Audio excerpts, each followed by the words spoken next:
Hi guys, welcome back to Cooking with Kat. Today we're gonna make some buttermilk crispy tender chicken strips or chicken tenders or chicken fingers, whatever you want to refer them to. They're so delicious, so let's get started. What you're gonna need for this are, I just cut some boneless, skinless chicken breast into long strips. And you can also, if your supermarket carries already chicken tenderloins, then that'll be perfect. And I have here some buttermilk, a few drops of hot sauce. I'm using a Louisiana, but you can use your favorite hot sauce. And then here for the seasonings, I have black pepper, dried oregano, salt, granulated garlic, cayenne pepper, paprika, and onion powder. And then here for the flour, for the breading, I have white flour, a few teaspoons of baking powder, and basically the same seasonings except for oregano. So I have, of course, paprika, granulated garlic, granulated onion, black pepper, salt, and cayenne pepper. So first things first, let's get started. You're going to season up your chicken tenders or chicken strips. So just mix all of this seasoning up, just like so. And here is a good tip for some really tender, buttermilk serves as a tenderizer. So the more that you leave it marinating, trust me, you'd be happy. You at least leave it for 1 hour. Do me that favor, just for 1 hour or overnight, if you have time, if you're probably prepping for the next day's meal. Okay, so there you go. We're going to season up all of our chicken strips or chicken tenders, tenderloins actually.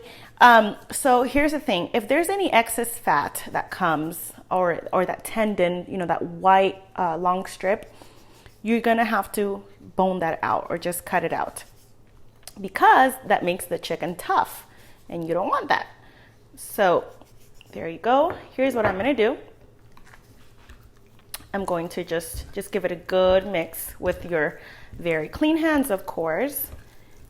Okay, and then what I'm gonna do is toss them into the buttermilk mixture.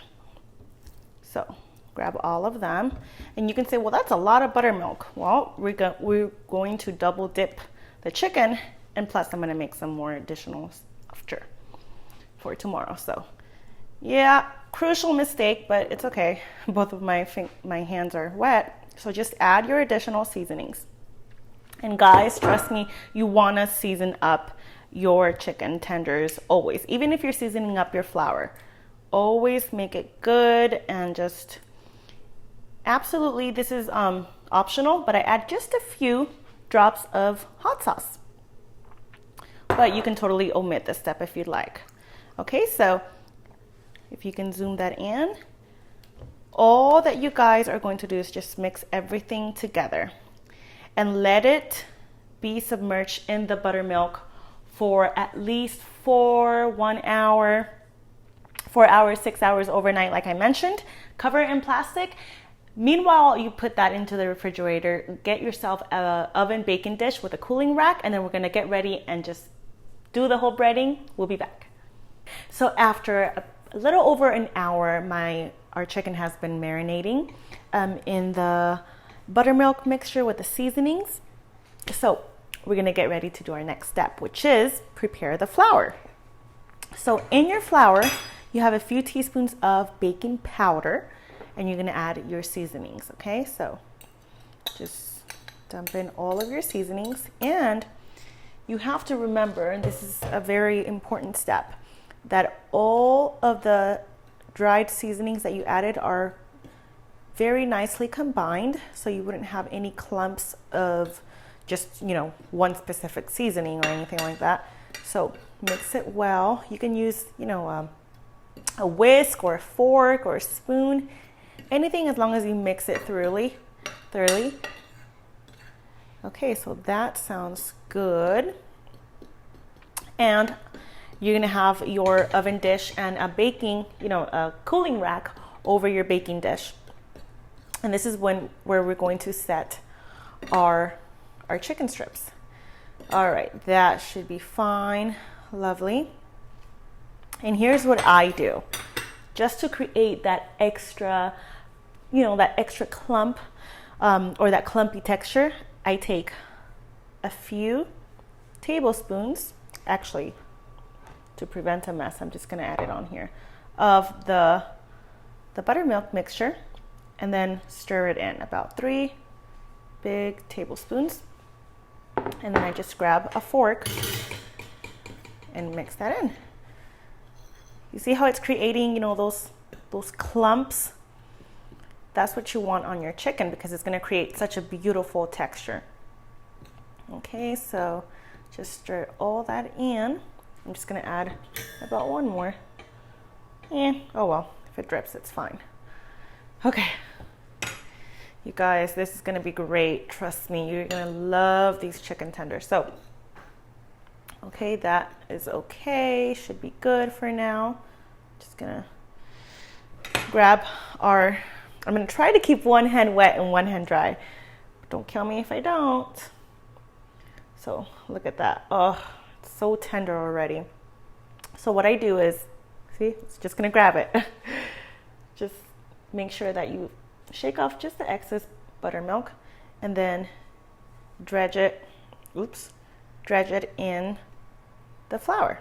Make sure you coat it very, very well on both sides equally. Just like so. And what we're going to do is repeat, do it twice. Okay, so the same thing that you just did, back to your buttermilk. Oops, see? Oh well, it happens. I didn't keep my promise, but it's okay. This is gonna get messy anyway. So do the same thing and just press it down. Okay, and this is gonna create that, as you can see already, that clumpy texture that you see, you know, when you go to a fast food restaurant and you ask for chicken strips or chicken tenders, whatever you want to call them. So just make sure that you cover them really, really well,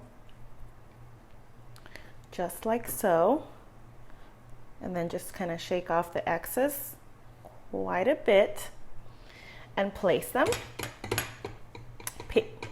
on the cooling rack. So I'm just gonna continue doing them, and I will show you what it looks like when we're done.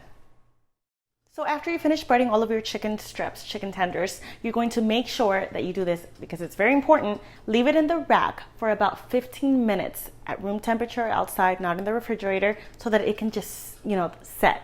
And after that, we're gonna get ready to fry. Our oil has been preheating.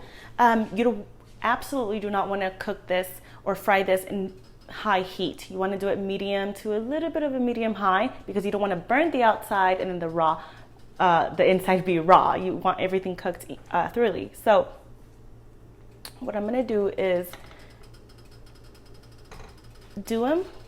place them carefully, okay? And you do not want to overcrowd your pan. You want this to actually you can do about 4, you know, it depends on how big is your pan, about 4 at a time so that you won't drop the oil temperature. Okay, so there you go. And do not touch them for about 30 seconds.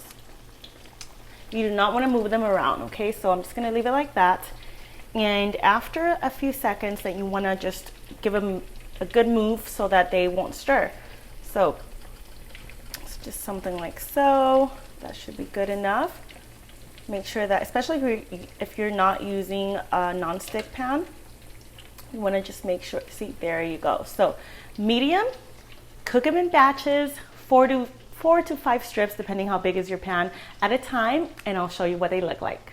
So our chicken strips, mine, because they're a little thicker, they were cooking for about 9 minutes a batch, and you want to turn them over halfway to those 9 minutes. You know, so that they can cook evenly on each side. And look at this golden, crispy, amazing. I sprinkled them with salt once they were finished. After each batch, I transfer them to a very clean cooling rack in a baking dish so that you can drain off the excess. If you don't have paper towels, like my case today, this definitely works because it drains out the excess oil. So There you go. You guys, I don't even know which one to try. They look all perfect and amazing. I'm gonna try this little one here. Look at this. Oh, can you guys even see the crunch? Look at that. Oh my gosh. Look at how easy, I mean, tender to its finest. Look at this, you guys. Your kids will love this. You know, you don't have to make it this size. You can definitely cut that in half. I'm gonna dip them with some barbecue sauce. Get this one. Oh, my mouth is watering already.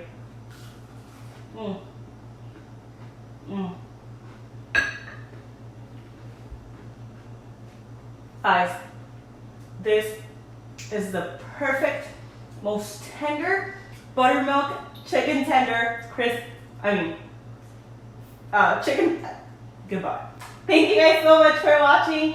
I hope that you have enjoyed this video. Make these chicken crispers or tenders, whatever you want to call them, and you will definitely not be disappointed. Thank you guys so much for watching, and I'll see you guys next time. Bye bye.